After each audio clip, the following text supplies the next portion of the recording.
السلام علیکم ورحمۃ اللہ وبرکاتہ۔ الحمدللہ رب العالمین والعاقبۃ للمتقین والصلاۃ والسلام علی اشرف الانبیاء والمرسلین نبینا محمد وعلی آلہ وصحبہ اجمعین، اما بعد۔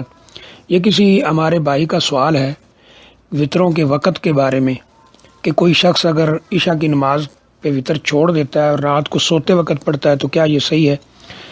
دیکھیے، وطروں کا سب سے اعلیٰ اور بہترین افضل طریقہ یہ ہے، جس کا ثواب بہت زیادہ ہے، وہ یہ ہے کہ انسان عشاء کی نماز کے بعد وطر نہ پڑھے، وطر چھوڑ دے اور رات کو تہجد پڑھے، تہجد کے بعد سب سے آخر میں وطر پڑھ لے، جیسا کہ رسول اللہ صلی اللہ علیہ وسلم نے فرمایا ہے کہ وطروں کو اپنی آخری نماز بناؤ۔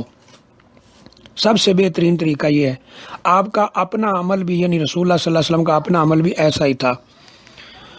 دوسرا طریقہ جو اس سے کچھ کم ثواب رکھتا ہے وہ یہ ہے کہ انسان اگر رات کو لیٹ سوتا ہے، مثلاً اس کی ڈیوٹی ہے، بعض لوگ ڈیوٹی کرتے ہیں رات 9-10 بجے تک، 10 بجے تک، 11 بجے تک، اس کے بعد انہیں سونا ہوتا ہے، تو وہ ایسا کریں کہ عشاء کی نماز پڑھیں، وطر چھوڑ دیں اور جب سونے لگیں تو وطر پڑھ لیں۔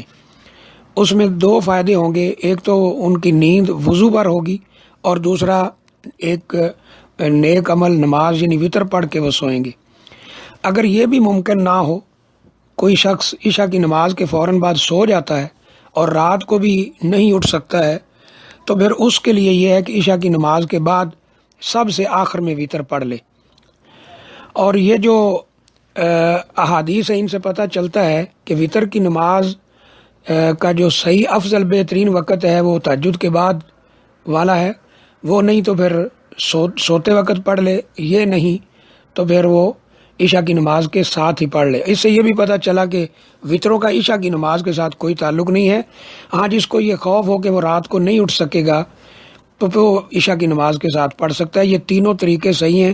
ان میں سب سے بہترین وہ تہجد کے بعد والا ہے، اس کے بعد پھر رات کو لیٹ پڑھنے والا ہے یعنی سوتے وقت، اور اس کے بعد عشاء کی نماز کے ساتھ پڑھنے والا ہے۔